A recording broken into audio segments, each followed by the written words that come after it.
नमस्ते फ्रेंड्स, आप देख रहे हो मेरे YouTube channel the living legend.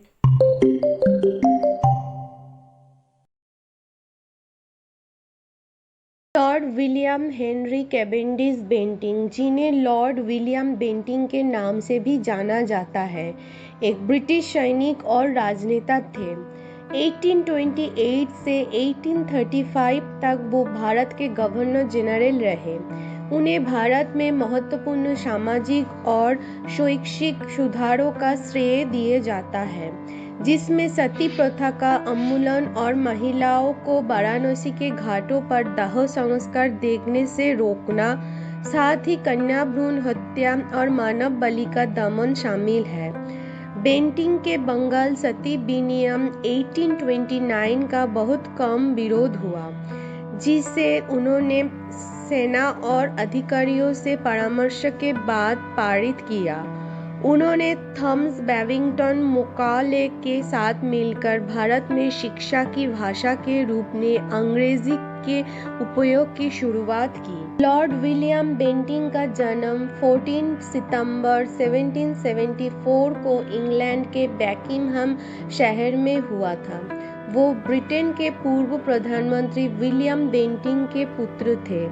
Bentinck 16 साल की उम्र में ब्रिटिश सेना में शामिल हो गए और 1798 तक रोको में सुधार करते हुए कर्नल बन गया।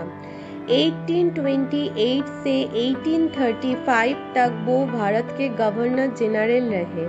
ब्रिटिश भारत के गवर्नर जनरल के रूप में उनके कार्यकाल के दौरान उन्हें शैक्षिक, सामाजिक और न्यायिक सुधारों के श्रेय दिए जाता है। मद्रास के गवर्नर के रूप में उनके कार्यकाल के दौरान भारतीय सैनिकों को उनके पारंपरिक परिधान पहनने से रोकने के उनके आदेश के जवाब में ब्लोअर विद्रोह भड़क उठा। उनका सेना करियर खत्म नहीं हुआ था। उन्होंने हाउस ऑफ कॉमन्स में भी कार्य किया था।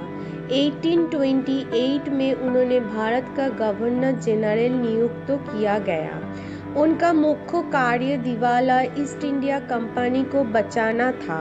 वो कंपनी के लिए एक सुदृढ़ वित्तीय संशोधन प्रणाली स्थापित करने में सफल रहे, लेकिन इसके साथ पश्चिमी कारण की नीति भी शामिल थी।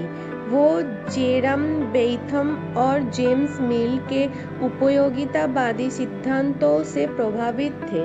भारत के गवर्नर जनरल के रूप में अपने 7 वर्षों के कार्यकाल के दौरान उन्होंने वित्त, शिक्षा और सामाजिक सुधार के क्षेत्रों में कई सुधार पेश किए।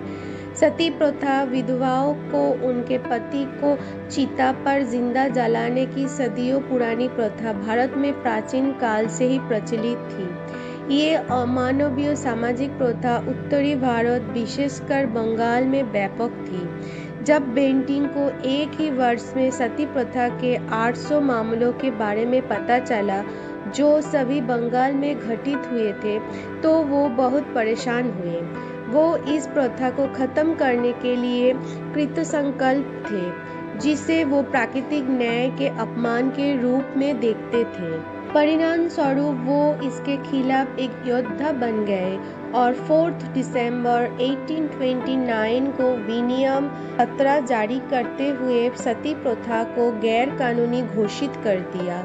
सती प्रथा में शामिल लोगों को कानून अदालत द्वारा अपराध में भागीदार के रूप में सजा सुनाई गई थी। इस विनियम को 1833 में मद्रास और बॉम्बे प्रेसिडेंसी तक बढ़ा दिया गया था।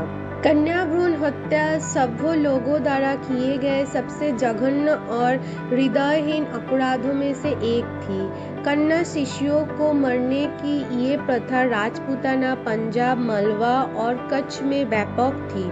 बेंटिंक ने बंगाल के सागर द्वीप पर बच्चों की बलि की प्रथा को रोकने के लिए प्रभावी कदम उठाए। उन्होंने न केवल कन्या भ्रूण हत्या पर रोक लगाई, बल्कि इसे दंडनीय अपराध भी बना दिया। बेंटिंक द्वारा उठाया गया सबसे सराहनीय कदम, जिसने लोगों को भौतिक भलाई में योगदान दिया, वो ठगों का दमन था। वो लुटेरों का परिवार थे। वो 50 से 100 लोगों के छोटे समूहों में घूमते थे, वाणिज्यिक गिरोह या तीर्थयात्रियों के रूप में प्रस्तुत होते थे और शांतिपूर्ण यात्रियों का गला घोंटते थे और उन्हें लूटते थे। 18वीं शताब्दी के दौरान मध्य और उत्तरी भारत में उनकी संख्या अधिक हो गई, जब मुगल साम्राज्य के विघटन के बाद अराजकता फैल गई। कर्नल स्लीमन ने 1830 में ठगों के खिलाफ एक व्यवस्थित अभियान चलाया। 5 वर्षों के दौरान उनमें से लगभग 2000 को पकड़ लिया गया। उनमें से अधिकांश को खत्म कर दिया गया, जबकि शेष को अंडमान और निकोबार द्वीप समूहों में ले जाया गया। तो आज के लिए इतना ही। मैं फिर से आऊंगी आपके पास एक सुंदर कहानी के साथ। Thank you. प्लीज फ्रेंड्स, मेरे वीडियो को देखिए, लाइक कीजिए और सब्सक्राइब कीजिए और कमेंट पे बताइए आप कौन सी लेजेंड के बारे में सुनना चाहते हैं।